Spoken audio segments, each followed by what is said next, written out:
So the Matt Duchene trade came down, and everybody's very excited in Ottawa, and I get it. But questions are being asked now about, is Ottawa in win now mode? Are the Ottawa Senators a contender? Are the Ottawa Senators right now a contender for the Stanley Cup? And Senators fans will say absolutely. And there are others who will say absolutely based on the fact that they went to the Final Four last year. I have an opinion that every year is different, and just because you went to the Final Four one year, that's great. The next year is something completely different in terms of the beast that it is. So right now they have a record of 6-3-5. How did we get here? 5-2-5 in October, 1-1 in November. They've only lost 3 in regulation, or they've lost 8 altogether. But see, and again, there's different ways of looking at this. So they start their season with 3 straight shootouts, which I say I qualify as ties. So Washington, Detroit, Vancouver. Then they beat Calgary and Edmonton by a combined score of 12-1. The 12-1 with those Calgary and Edmonton games, it really gives them a nice cushion in terms of their goals differential, which right now sits at +4. They've got 5 regulation or overtime wins out of their 14 games. So again, if your glass half full, absolutely Ottawa's a contender. If your glass half empty, you look at the record after that swing, where they came out of it without a regulation loss. They lost their first game at home against Vancouver 3-0. They lost in overtime to Jersey 5-4. They beat Toronto 6-3. They then lose in a shootout to the Kings 3-2. They beat Philly 5-4. They lose to the Devils 5-4 in a shootout. And of course, that Philly game was highly disputed by Philadelphia fans and still is. They lose to Montreal 8-3, beat Detroit 3-1, and then they lost to Vegas 5-4. So when you look at it, teams that missed the playoffs, you've got Detroit here, Vancouver, and I'm talking about teams that missed the playoffs last year. Vancouver, Jersey, Philly, New Jersey, Detroit, and of course Vegas didn't exist. So in those games, the record is 500. See, what gets me is, so you look at this forward group, and definitely adding Duchene. Duchene is a star player. Stone's a star player. And Brassard and Hoffman are really solid players. Pajot is a cult hero in Ottawa, but honestly, after that, their forward group is kind of meh. And I don't know what to make of it. And I love Ryan Dzingel. Make no mistake, I love Ryan Dzingel. But I don't know how much I would favor this forward group in a playoff series against some of the other beasts in the East. On the blue line, Carlson's fantastic. Phaneuf is better than he's given credit for. Cece's been, I'll give him credit, and then after that it's kind of... And in net, it's a question mark. See, I think while we all love Anderson, and Anderson is definitely a guy who's been the emotional center of the team, and they all rallied around him last year. If you rate him in terms of starting goaltenders in the NHL, is he top 15? Is he top 20? Is he top 10? Can you make an argument that he's top 10? And that's where I think you get into trouble. Duchene's going to be faster than Kyle Turris. Duchene's going to do things Kyle Turris couldn't do. But Kyle Turris had 27 goals last year. And Duchene hasn't scored 30 goals in a season in a while. And yeah, Duchene could turn it around in Ottawa, but look at the teams they've played and then ask yourselves, Tampa's not on this list. Pittsburgh's not on this list. So they haven't had to play Tampa or Pittsburgh yet. And against Montreal, they got slaughtered the one time they played Montreal. So are they really up with the better teams in the East? So when you start seeing the better teams coming in, what about the Rangers, who are currently on a really good, solid hot streak? Can this lineup right now stop the Rangers on that hot streak? Let's take a look. So, here's their next 10 games. Now, they've got the back-to-back in Stockholm. I'm not counting who's at home or who's on the road because they're in Stockholm. So, last line change is really the only difference.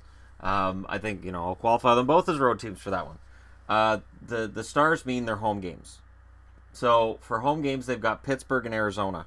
You can't get much more different than that. And then they go on the road for 5 out of 6. Rangers, Washington, Columbus. They're at home against the Islanders, and then they're in Montreal and New York. And after that, they then go to Winnipeg and Anaheim, followed by LA and San Jose.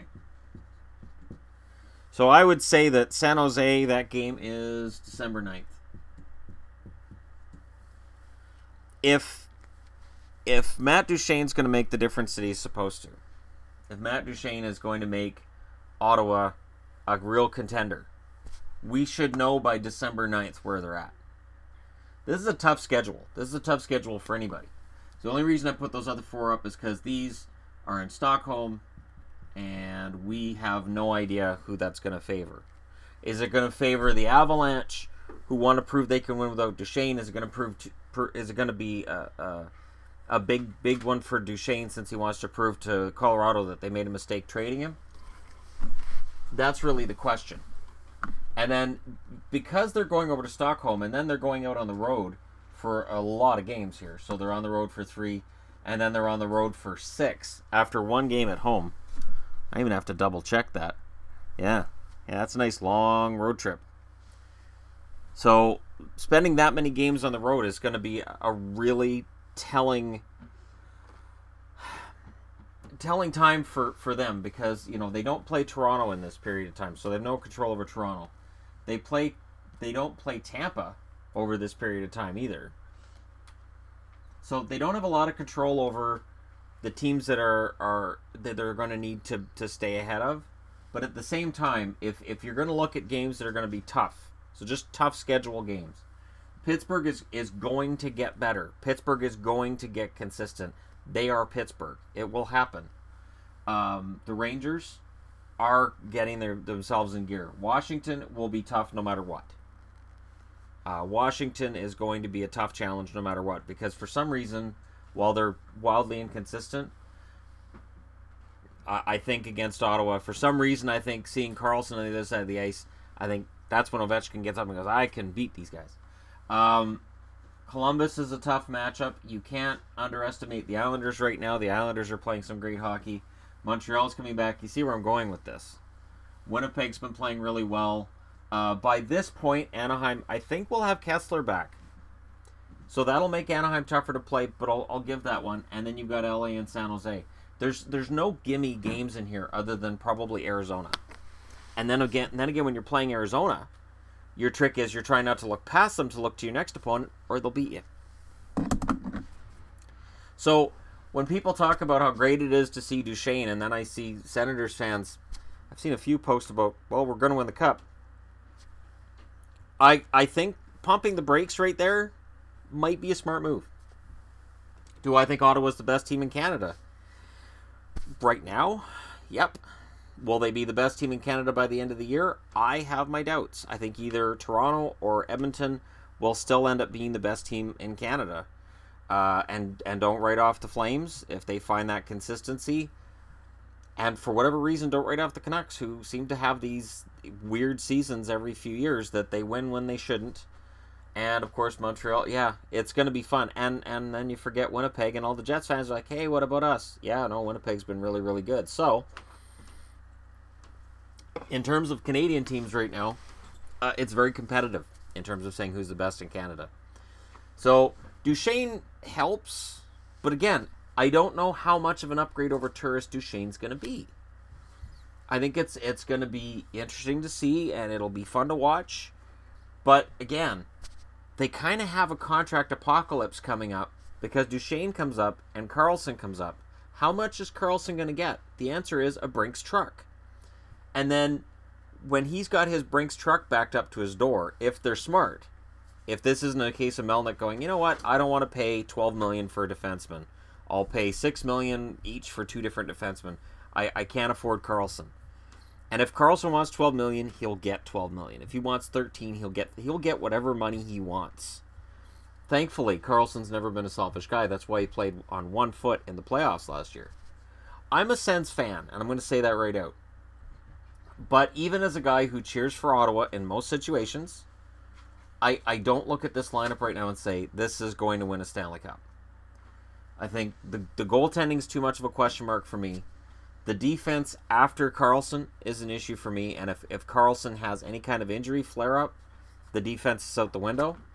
Chabot can come in and play. Chabot showed while Karlsson was out that he can play. But he's not Karlsson. Nobody's Karlsson. And then Duchene, there's no telling how Duchene will play. Everybody wants to write off last season, and that's fine. But there was a lot of negativity surrounding Duchene over the summer.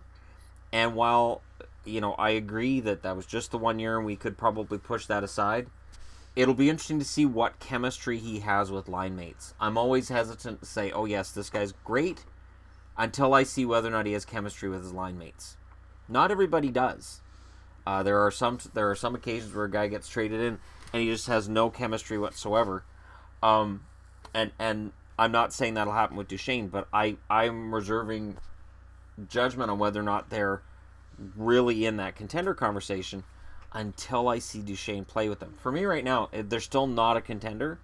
I do think they should make the playoffs, but there's a lot of teams that are all bunched up really tightly around each other.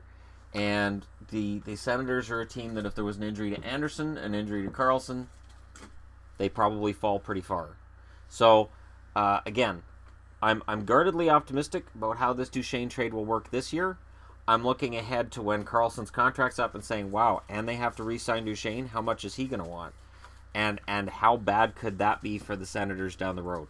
So, they're definitely in win-now mode.